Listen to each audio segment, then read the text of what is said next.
Góðan daginn. Ótrúlega gaman að fá að vera með ykkur inn í dag og takk fyrir að bjóða mér að vera meðkopi. Mér finnst svona sérstaklega skemmtilegt að vera hérna því að ef maður svona ætlar að skoða söguna og hugmyndina bak við fagfrí að þá byrjar það hér, kemur aftur hingað og kannski þriðaskipti að koma hingað. Ég held sem kannski getum sagt við sem að loka ákveðnum hring hérna í einhverju svona upphafsferli vegna þess að ég fór að grafa þegar við vorum að byrja að búa til nafn á eitthvað konsept sem að héti einhvers konar samtök fyrir frístundaheimili og það var Samfrí búið að vera lengi í kortunum. Samfés er okkar stóra systir og fyrirmynd og frábær fyrirmynd og þá einhvern veginn bara svona liggur fyrir, þá er þetta bara Samfrí, eða ekki. Og ef maður fer á Facebook og skoðar hugmyndatorg frístundaheimila og fer árið 2015, fyrsti tómstundadagurinn, þá er Ragnheiður Axel búin að pósta þar inn og setur inn 2 pósta það árið sem að fjalla þurfum við ekki að fara að stofna samtök fyrir frístundaheimili og sá kraftur byrjar hér á þessum degi. Árið 2023 þá vaknar þessi draumur aftur á tómstundadeginum og úr verður eitthvað sem heitir, við köllum í dag fagfrí. Þannig að hérðan kemur krafturinn og mér langar að sérstaklega að senda bara kveðjur og þakkir á það frábæra fólk sem að vinnur í tómstund- og félagsmálafræðinni í háskólanum því að þaðan fáum við kraftinn til þess að keyra þetta áfram. Eftir tómstundadaginn 2003 þá erum við með svona það sem við köllum litla ráðstefnu, hver er þörfin í Bungubrekku í Hveragerði, frístundaheimilinu þar og þar erum við að velta fyrir okkur bara hvað þurfa frístundaheimili, hvað viljum við gera til þess að styðja við starfið á vettvangi, hvað geta einhver landssamtök gert og úr kom alveg bara heilmikil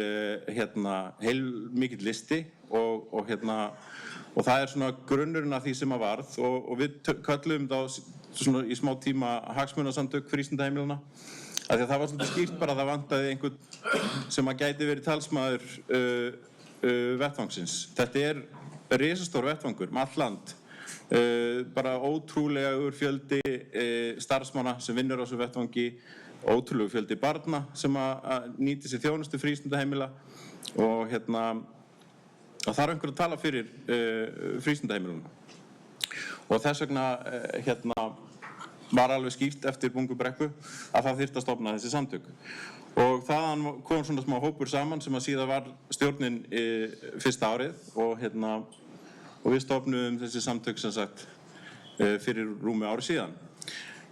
Í Bungubrekku áttum við ótrúlega gott samtal.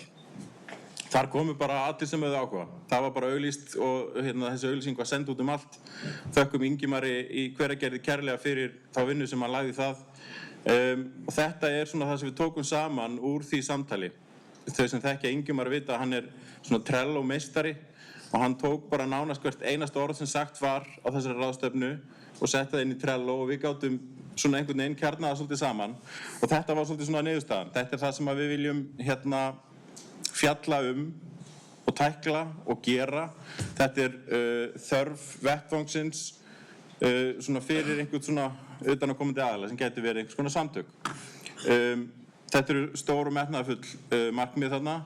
Sum hver eru svona, eins og Helgi talar alltaf low hanging fruits, eitthvað sem kannski hægt að grípa og vinna strax og annað er alveg augljóslega mjög mikið langtíma markmið. Þannig að við vorum strax komið með svolítið skýra sýn, hvað viljum við gera, hvað er langtíma markmið, hvað er skammtíma markmið og fengum bara frábærar undirtektir þegar við héldum stofnfundinn í Töfraseli, 50 þáttakendur þar og erum komið núna 43 frístundaheimili skráð og fyrir þau sem í streymi og ef það einhver inn í salnum sem að vinna á frístundaheimili sem ekki búin að skrá sig, þá skora ég bara á að fara inn á frístundaheimili.is og skrá ykkur og vera með af því að krafturinn liggur í fjöldanum. En til þess að fara aftur að þessu sem að er svolítið bara svona hvað geta svona samtök gert Þetta var svona svolítið það sem við stjórnin settum okkur saman að gæti verið raunhæf markmið fyrir okkur til að byrja með. Við erum ekki að fara að sigra heiminn strax, en við vildum bara hægt og rólega að svona einhvern veginn koma okkur fyrir. Og það kemur þarna fram, það eru að vera hagsmunasamtök. Við þurfum að vera röddin og ég þakka Ara fyrir þá áskorun og þegar Ari segir eitthvað þá náttúrulega bara hlusta maður og við ætlum að vera rödd frístundaheimila þegar kemur að því að tala fyrir þeirra hagsmunum gagnvart sveitarfélögum og ríki. Það þarf og við vitum að Samfés gerir þetta ótrúlega vel fyrir félagsmiðstöðvar, þetta þarf fyrir frístundaheimili líka og þess vegna erum við að horfa á þetta þannig. En kannski líka ástæðan fyrir að við erum hérna í dag og þemað okkar í dag þessi mikilvæga aðrir.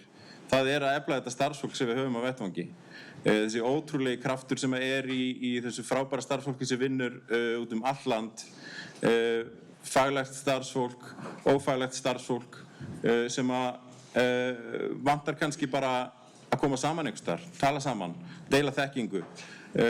Læra af hvort öðru og ræða hugmyndir, áskoranir, tækifæri og þar þá þessi efla starfsfólkið, virkur samráðsvettvangur og tengjum það yfir í gæðaviðmiðin. Við frístundaheimilunum erum náttúrulega svo heppin að við eigum þessi gæðaviðmið og svona þá vinnu sem hefur unnin út frá þeim sem stórkostlegur grunnur til að byggja á. En raunveruleikinn náttúrulega bara að sá að ef við ætlum að horfa á frístundaheimilum all land, þá þurfum við að byrja á byrjunni. Og sú byrjun bara hreinlega að frístundaheimili þurfa að heita frístundaheimili eins og stendur í grunnskólalögum. Þau gera það ekki allt all land. Frístundaheimili þurfa að bara vera að leita áfram af fagfólki og þannig getur maður haldið áfram og við þurfum bara að byrja á þessum grunni. Og þangað viljum við fara og þess vegna viljum við tengja við sem flest frístundaheimili all land. Við erum í dag svona mestuleyti með frístundaheimili hérna í kringum höfuðborgarsvæðið. En þetta svona hægt og rólega að tikka inn og hluta því að kynna starf frístundaheimila. Við þurfum líka bara að fara í við höfum til dæmis sendt pósta á áskoranir á sveitarfélög sem hafa verið að auglýsa störf í dægradvöl eða eitthvað svoleiðis. Við ætlum bara að vera svolítið ákveðin í að minna á okkur og segja bara þú ert að auglýsa starf á frístundaheimili og við skulum bara hafa það sem það heitir í lögunum og þannig að við séum að svolítið láta vita á okkur. Þannig að þetta eru fyrstu markmiðin sem við stjórninni settum okkur og erum svona hægt og rólega að vinna að. Þetta tekur tíma og við ætlum líka að vera meðvituð að við þurfum ekki að sigra heiminn strax, heldur ætlum við bara að halda áfram. Og þá erum við alltaf að ná einu skrefi nær markmiðinu. Við höfum staðið fyrir viðburðum og viljum auðvitað alltaf gera meira og betur. En að því að ástæðan fyrir því að við lögðum áherslu á að við viljum ná til frístundaheimila fyrir utan höfuðborgarsvæðisins og þá höfum við eiginlega aðalega verið á fjarfundum. Og það bara vegna þess að ef við bjóðum bara upp á viðburð á höfuðborgarsvæðinu þá mætir bara fólk á höfuðborgarsvæðinu og þá þetta bara ekki í boði fyrir aðra. Við viljum bara opna á samtalið við fólk alls staðar á landinu. Þannig að við höfum verið með fjarfundaröð gæðaviðmiðin sem hefur gengið bara mjög vel. Við höfum verið í samtali, bara að opna á samtalið og markmið okkar að búa til þetta umhverfi þar sem fólk getur talað saman. Að forstöðumaður á Akranesi og forstöðumaður á Egilsstöðum geti talað saman sínar áskoranir og þau verkefni sem þau eru að díla við og læra á hvort öðru.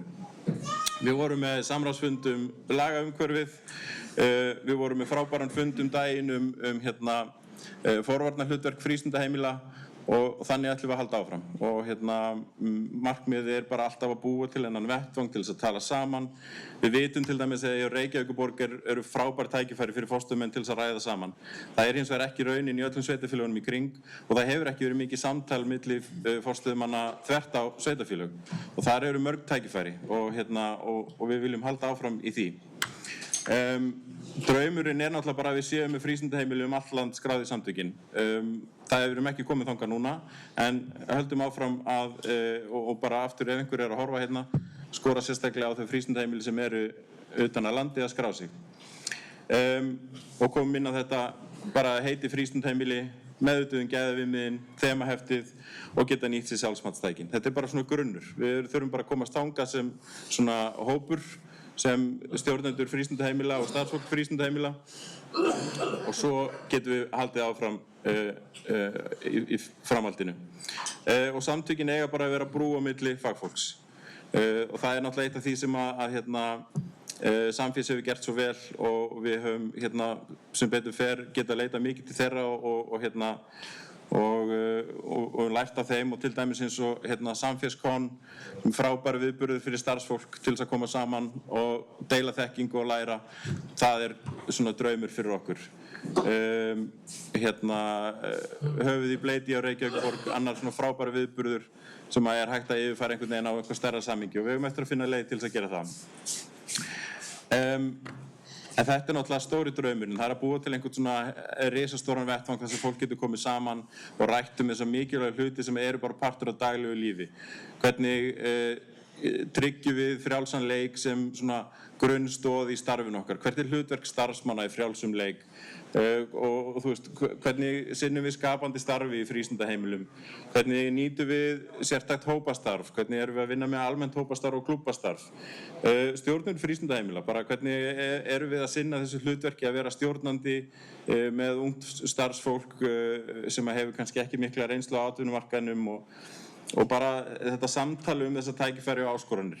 Þetta stóri draumurinn sem verður vonandi að veruleika bara sem fyrst. Við viljum vera rödd frístundaheimila í hagsmunabaráttu. Við viljum tryggja rödd frístundaheimila í samtali við fagfólks í tómstund- og félagsmálafræði og við viljum búa til sterkan grunn til þess að standa á. Þannig að það svona fyrstu markmiðin okkar. Svo bara eru við þetta með stóra drauma sem að koma seinna meir. Ég ætla að nota tækifærið og minna bara á aðalfundin okkar sem haldinn núna 15. apríl. Hann í tvennu lagi, það annars vegar fundur okkar í fundarröðinni gæðaviðmiðin. Þannig að bara hvetjum alla sem hafa áhuga á að tala gæðaviðmið og gæða frístundaheimili starf til þess að koma, en aðalfundurinn haldinn þarna klukktíma á undan. Þannig að skora bara á frístundaheimili að skrá sig og því fleiri því betra. Takk fyrir mig.